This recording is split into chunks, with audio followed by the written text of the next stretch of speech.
Hello everyone, welcome back to my channel. আমরা আজকে যাচ্ছি রথ দেখতে। হ্যাঁ, তার উদ্দেশ্যেই রওনা দিয়েছি আমি আর আমার বরমশাই।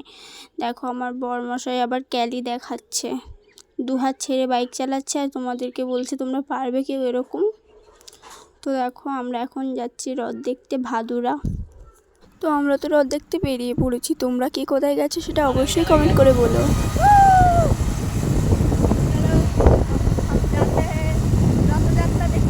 রথযাত্রা দেখতে যাচ্ছি অনেকদিন পর, অনেক বছর পর আবার রথ শুরু হয়েছে।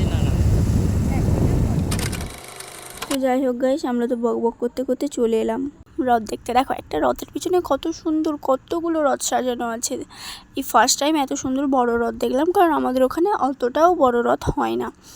তবে যাই হোক, এখানের মেলাটাও কি সুন্দর। দেখো চারিদিকে কত দোকান বসেছে, কত কি বসেছে, জাস্ট ওয়াও লাগছে। ক্যামেরা করতে করতে চোখে পড়লো এই কাকুটা দেখি না কত টেডি বিক্রি করছে, যেটা দেখতে আমার খুব ভালো লাগলো। আর তারপরে আমরা ওখান থেকে ঘুরে টুরে চলে আসলাম আমাদের হাটের রথ দেখতে। এবার এসছি আমরা আমাদের এখানকার একটা জায়গায় রথ দেখে নিয়ে আমরা ফোনের কভার কিনে দিন আমরা চলে যাবো বাড়ি। কভারটা নিয়েছি, কেমন হয়েছে অবশ্যই কমেন্ট করে বলবে। এটা আমার নিউ কভার। আর হচ্ছে আমি একটা ফোনে গ্লাস লাগিয়েছি, সেটা তো তোমাদেরকে দেখানো সম্ভব নয়। তো দেখো আমার ফোনের কভারটা কেমন হয়েছে তোমরা অবশ্যই কমেন্ট করে বলবে।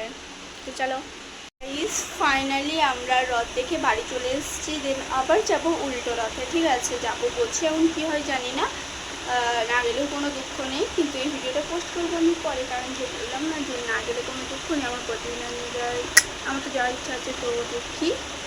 ফাইনালি আমরা বাড়ি চলে এসেছি। তো টাটা, বাই। আজকের রথের ভিডিওটা তোমাদের কেমন লাগলো অবশ্যই কমেন্ট করে বলবে কিন্তু।